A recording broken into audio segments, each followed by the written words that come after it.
Good afternoon. Welcome, everyone. Thanks for joining this webinar.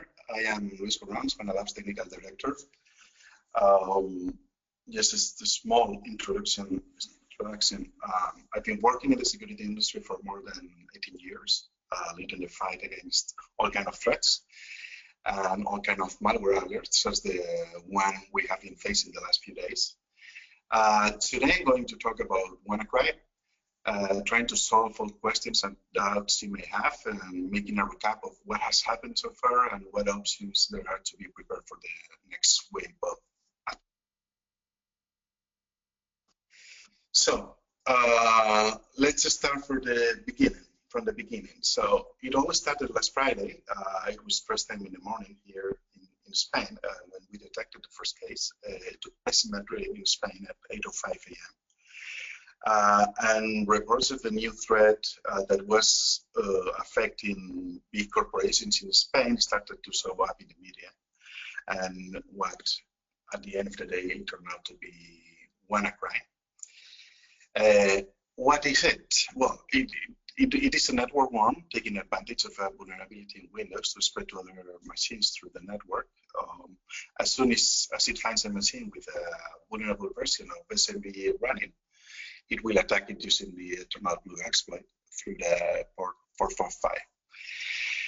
As by now you probably know, the Eternal Blue exploit was released a month ago by the Pseudo Brokers, a group that calls themselves like that.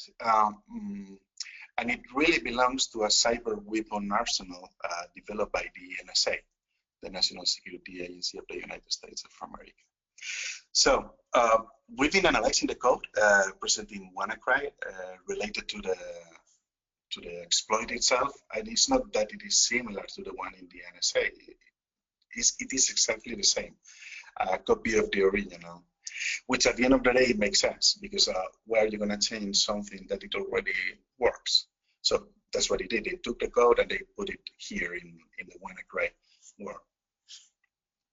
So can we blame the NSA for this? Well, I would say that there is a fair amount of blame to be served. I'm just sure the NSA is to be blamed, even though I don't think this is an excuse for not having patched the computers. I mean, the exploit was published 1 month ago, but the patch to solve the vulnerability was published 2 months ago. And I am still a bit puzzled of why so many corporations seems to be having the SMB exposed to the internet, something that it's not usual. So what the attack does is the Eternal Blue. It actually injects the WannaCry into the LSASS.exe. It injects the malicious code into the system process. And then is the LSASS.exe, the ones that launch and executes the DLL that will take care of all the other stuff, which is installing all the malicious software it contains, including the ransomware, the network spreading capabilities.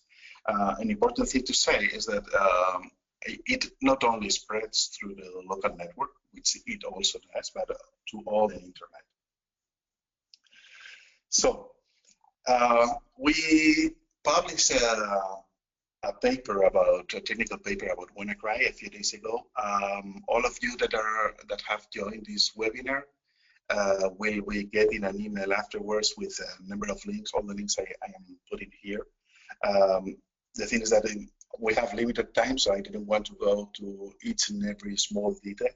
So you hear this is already in the website, but I will be sending you the link to it if in case you are interested and want to read the details of WannaCry. Okay. So what I want to do now is answer some of the most tricky questions people is asking these days about WannaCry and that we have been getting here. Did it come via email? That's an interesting one. So most media reported that the initial attack came via email, that it was sent via email. I have one example here. So you see, I'm not making this up, and it's not, you know, probably you know this small paper, Financial Times.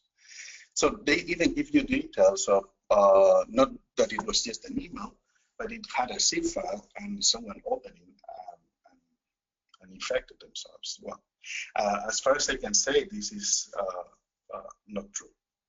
All attacks we have seen having through the Eternal Blue exploit since the very first day. On Sunday evening, I was checking my email and I had a few messages from different colleagues in the industry from different antivirus companies. And they were all asking me about this topic. The last one was Himo from May Security. They wanted to know if we had seen an email related to this attack, because they hadn't. And at the end of the day, I mean, as the first news came from Spain and we had a good market share here, they wondered maybe we have seen some email going around. I confirmed that there were no emails at all. And on Monday morning, I actually tweeted that to make it clear. Now, most of the media do not mention anymore that there were some emails at the beginning. It doesn't matter that the author could have done that. Yeah, I mean, and at the end of the day, it made sense to send some emails to some corporations and see if someone clicked on that. But it wasn't needed, and in fact, there was no email at all. So, is the attack as massive as the media reports? Here I give you three options: yes, no, and both. Pick the one you want. I would say, well, it depends on the point of view. It's been a massive attack. There is no doubt about it. At the same time, if we remember past threats such as SQL, Slammer, or Blaster, this has not been that massive. Nowadays, most home users have Windows updates activated by default, which means they were already protected. However, the damage caused by the payload in this attack is way bigger than any other massive threats we have seen until now, as the ransomware will encrypt all valuable information in the computer and in all the network servers it has access to. And there are still a number of computers infected. Right now, if you connect to the internet with an unpatched computer, it depends where you are and how lucky you are, but from a few seconds to a few minutes to get infected with WannaCry. You probably have seen some figures. The last one I say there have been, better said, around 300,000 victims. Well, I think that number is really higher than that. I mean, there are a number of computers within corporate networks that have been infected, but they have not had any connection to the internet, to the outside. So I would say that we are probably talking about millions of computers affected, because the way they have to count these 300,000 victims is the computers that were connecting to a specific URL that were infected, but they only could connect to that URL if they were open to the internet, which was not the case in many computers within corporate networks.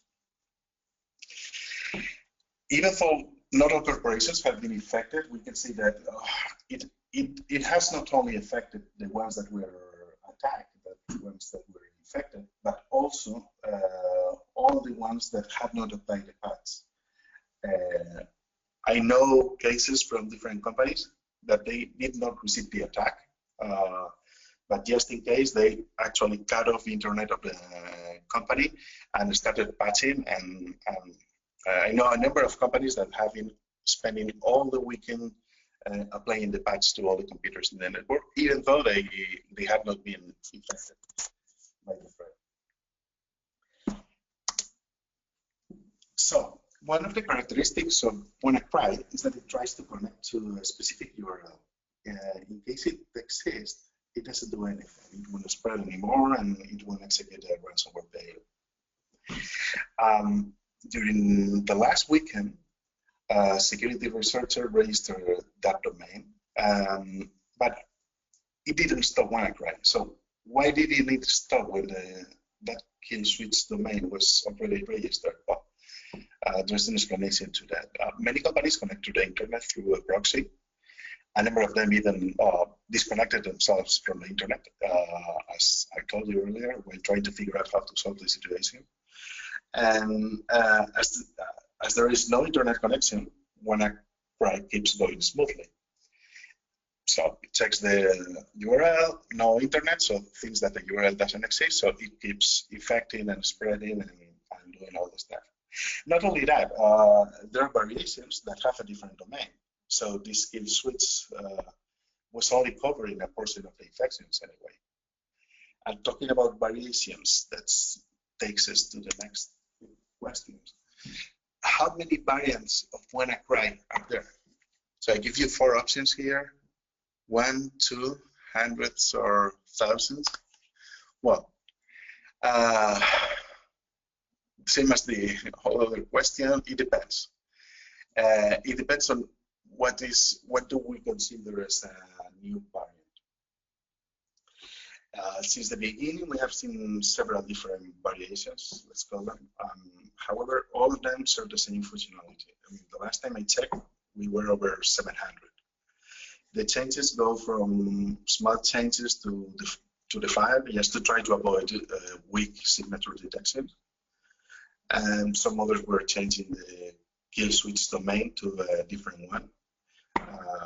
And that was it. But in all cases, the functionality was exactly the same for all these variations or variants or whatever we want to call them. So, can a simple regular antivirus clean the infection?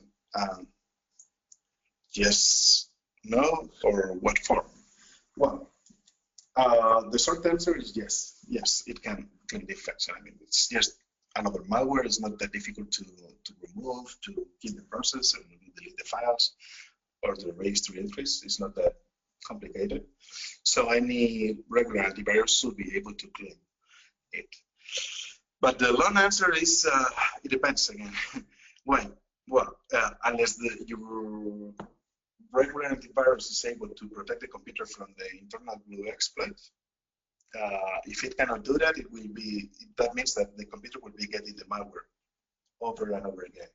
And as soon as it doesn't detect a new variant or a completely new attack that gets to your computer using the same exploit, your computer will be compromised. So it's really, that's why patching the computer is the first step, and even more if you only have like a normal antivirus.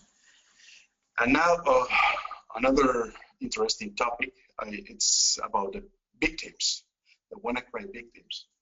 We've been listening to many names in the media, companies that have been affected. So what do I know about the victims? Well, I really have no idea. I mean, I have to be honest with you. It's not a topic I can talk about a lot. According to the media, big companies all around the world have been affected. I mean, Telefónica in Spain, Renault in France, NHS in the UK, FedEx in the United States.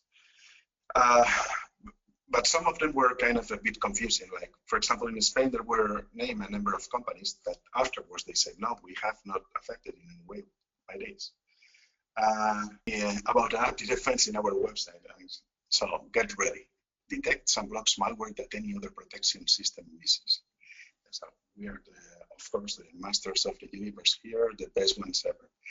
And now comes the best part. This is my favorite one. Numbers don't lie. Not a single device in log mode has ever been infected. And so this is like really nice, really beautiful. Is it true? That's the main question. When anti-defense is configuring in this log mode, which is kind of like half of them, like 500,000 computers, no unknown process is allowed to run. So what happened when those computers were attacked? Basically, the internal blue exploit goes there, injects the process to the LSAS process in the system, and nothing happened. I mean, even though the computers were not patched and were supposedly vulnerable. They were fully protected. No malicious software is allowed to run. No unknown software is allowed to run. That's why it could prevent not only this, but any other kind of attack using the same technique. It will have prevented it. No processes are allowed to run. It was something completely unknown from the outside, so the very first time we saw it, it was blocked. And as easy as that. So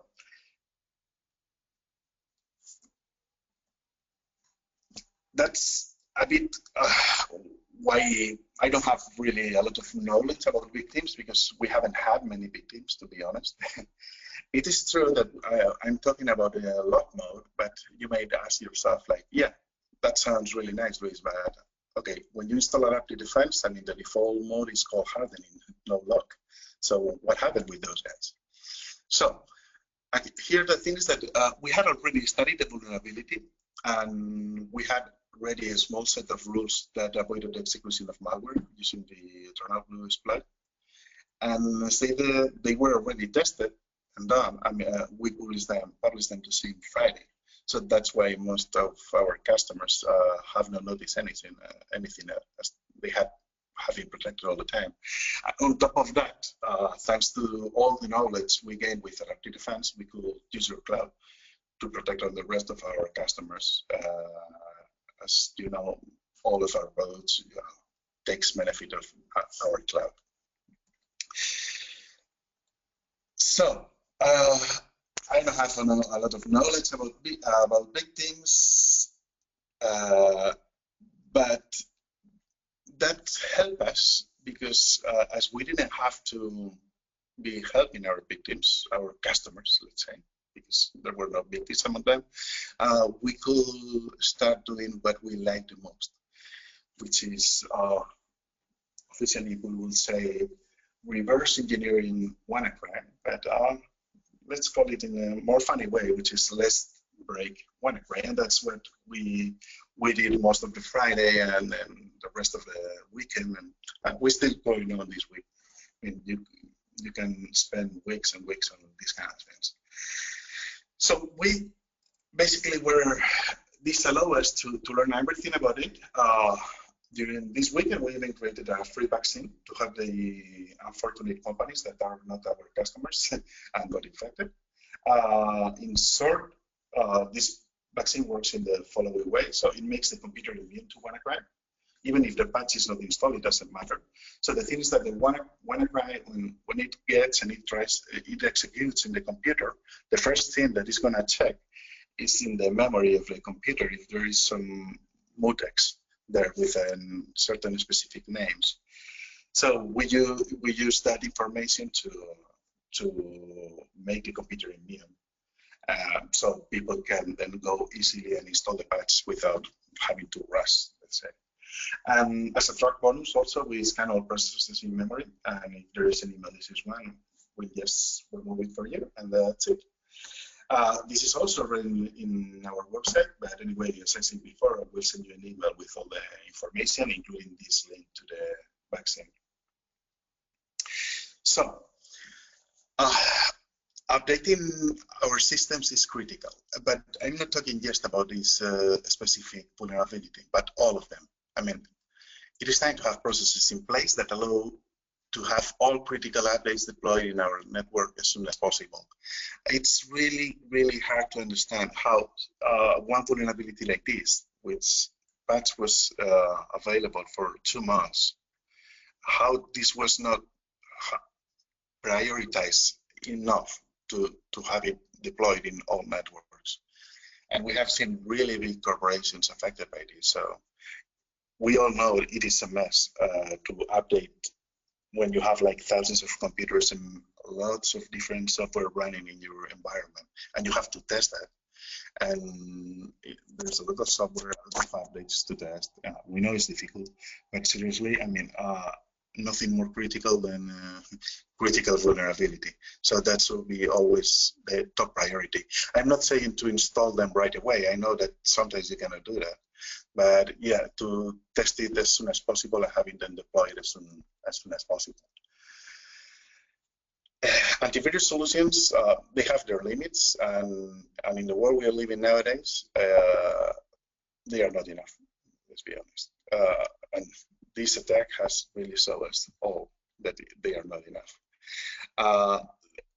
New solutions that provide full EDR, endpoint detection and response capabilities, like adaptive defense in our case, as I was explaining earlier, are really the only ones that can effectively fight against some kind of attacks, including malware-less attacks, which are those that do not use malware to perform the malicious actions, or hacking attacks, etc.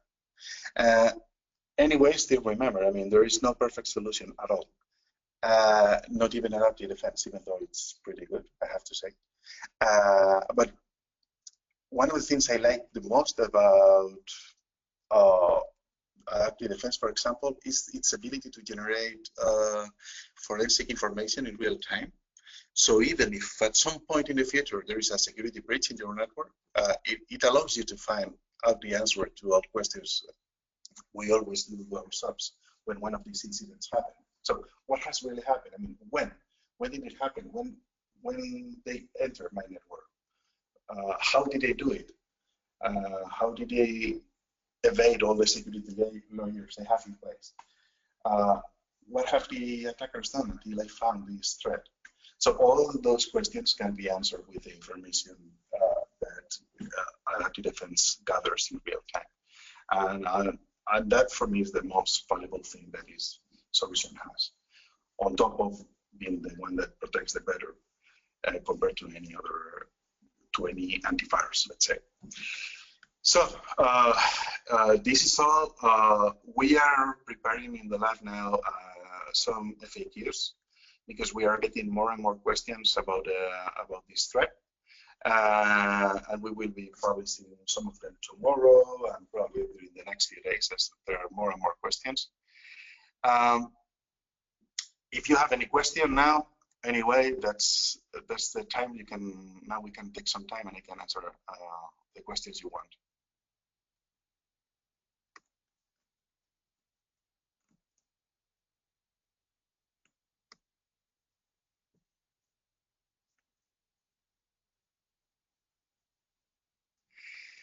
So Adrian Ross is asking where we can get the vaccine.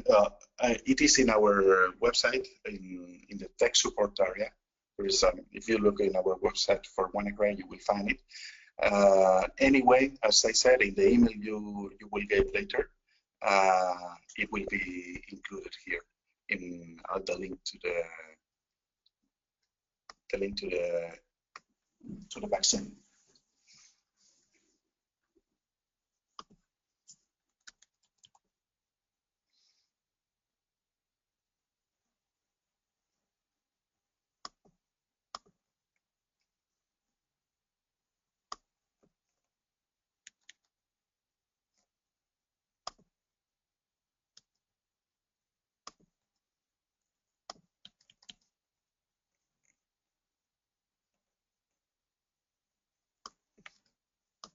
Any more questions?